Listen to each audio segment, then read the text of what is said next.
أعوذ بالله من الشيطان الرجيم. بسم الله الرحمن الرحيم. سورة الدخان. حاميم والكتاب المبين. إنا أنزلناه في ليلة مباركة إنا كنا منذرين فيها يفرق كل أمر حكيم أمرا من عندنا إنا كنا مرسلين رحمة من ربك إنه هو السميع العليم. رب السماوات والأرض وما بينهما إن كنتم موقنين لا إله إلا هو يحيي ويميت ربكم ورب آبائكم الأولين بل هم في شك يلعبون. فارتقب يوم تأتي السماء بدخان مبين يغشى الناس هذا عذاب أليم ربنا اكشف عنا العذاب إنا مؤمنون أنى لهم الذكرى وقد جاءهم رسول مبين ثم تولوا عنه وقالوا معلم مجنون.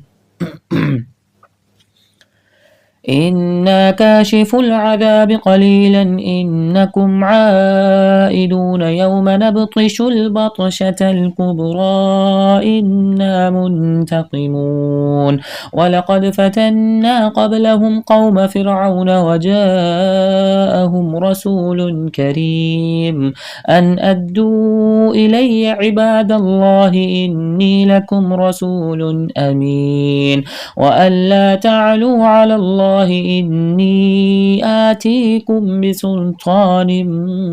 مبين وإني عذت بربي وربكم أن ترجمون وإن لم تؤمنوا لي فاعتزلون فدعا ربه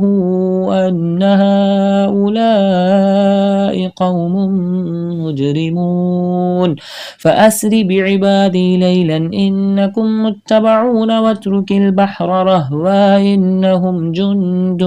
مغرقون كم تركوا من جنات وعيون وزروع ومقام كريم ونعمة كانوا فيها فاكهين كذلك وأورثناها قوما آخرين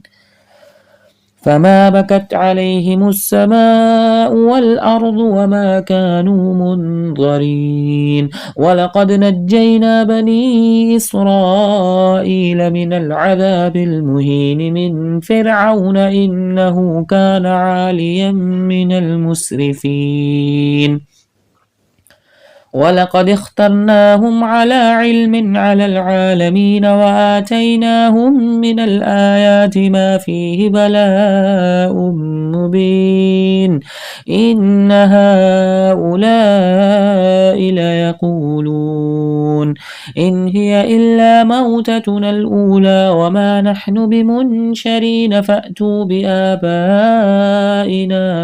إن كنتم صادقين أهم خير أم قوم تبع والذين من قبلهم أهلكناهم إنهم كانوا مجرمين وما خلقنا السماوات والأرض وما بينهما لاعبين ما خلقناهما إلا بالحق ولكن أكثرهم لا يعلمون إن يوم الفصل ميقاتهم أجمعين يوم لا يغني مولا عن مولا شيئا ولا هم ينصرون إلا من رحم الله إنه هو العزيز الرحيم إن شجرة الزقوم طعام الأثيم كالمهل يغلي في البطون كغلي الحميم خذوه فاعتلوه إلى سواء الجحيم ثم صبوا فوق رأسه من عذاب الحميم ذق إنك أنت العزيز الكريم إن هذا ما كنتم به تمترون إن المتقين في مقام أمين في جنات وعيون يلبسون من سندس وإستبرق متقابلين كذلك وزوجناهم بحور عين يدعون فيها بكل فاكهة آمنين لا يذوقون فيها الموت إلا الموتة الأولى ووقاهم عذاب الجحيم فضلا من ربك ذلك هو الفوز العظيم فإنما يسرناه بلسانك لعلهم يتذكرون فارتقب إنهم مرتقبون صدق الله